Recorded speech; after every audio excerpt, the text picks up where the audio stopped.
यह बंदा एक तरीके से सोलो नो का गॉड है, जो चाहे तो दुनिया बना सकता है या फिर खत्म भी कर सकता है।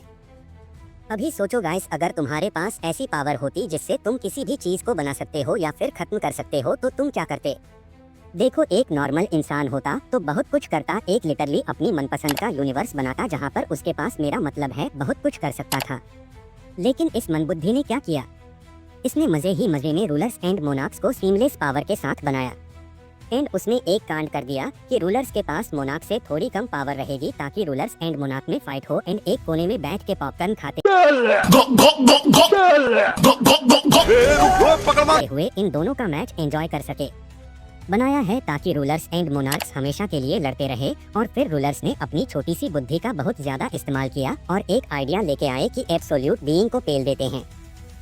लिटरली जब मैंने यह चीज पढ़ी ना, मेरा दिमाग खराब हो गया।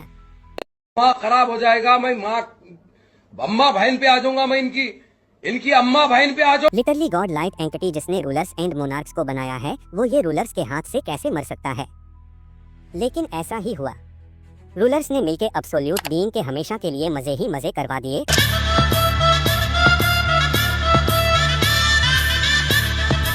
और अगर तुम अभी सोच रहे हो कि इसके पास उतने ज्यादा कुछ खास पावर नहीं होंगे जिसकी वजह से यह मारा गया, तो तुम्हें मैं बता दूं, इसका नाम एब्सोल्यूट बीइंग ऐसे ही नहीं है। सॉलिड बॉडी, जिगर में दम, बच कर रहिए बेटे, यूपी वाले हैं हम। इसी ने सोलर लेवलिंग के वर्ल्ड को बनाया है। एंड जो दुनिया के फंडामेंटल रूल्स है वो भी इसी ने बनाए हैं।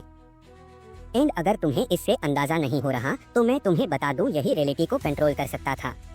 और अगर अभी तुम्हारे दिमाग में यह क्वेश्चन आ रहा है कि इतने ज्यादा खतरनाक पावर्स के साथ यह मारा कैसे गया, तो मैं तुम्हें समझाता हूँ।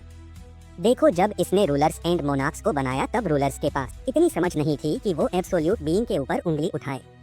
लेकिन एब्सोल्यूट बीइंग ने रूलर्स एंड मोनार्क्स को एक सिक्के के दो पहलुओं की तरह बनाया था।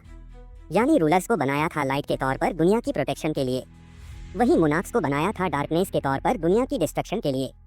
एंड इसी चीज की वजह से रूलर्स एंड मोनार्क्स हजारों लाखों सालों तक लड़ते रहे। एंड धीरे धीरे वक्त के साथ रूलर्स की बुद्धि में थोड़ी जागृति आई। एंड धीरे धीरे ही सही उन्होंने खुद को बेहतर बनाया। और फिर उन्हें पता चला कि इस चिमकांडी ने कुछ तो कांड किया है। रूलर्स इतने सालों से मोनार्क्स के साथ लड़ते आ रहे हैं, लेकिन फिर भी वह बार बार हार जाते हैं। भाई यहाँ पे क्या हो रहा भाई? ये कहाँ फंस गया भाई मैं? भाई ये क्या हो रहा है भाई?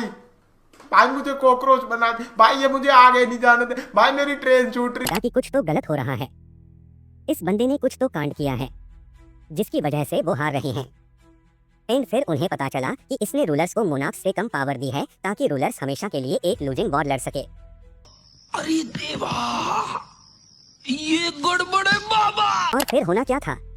सारे रूलर्स एब्सोल्यूट बीइंग के खिलाफ हो गए और उन्होंने सोचा, साले को बम से उड़ा दूंगा एक बार हाथ में आ जाए तो। क्यों ना हम एब्सोल्यूट बीइंग को ही निपटा दें।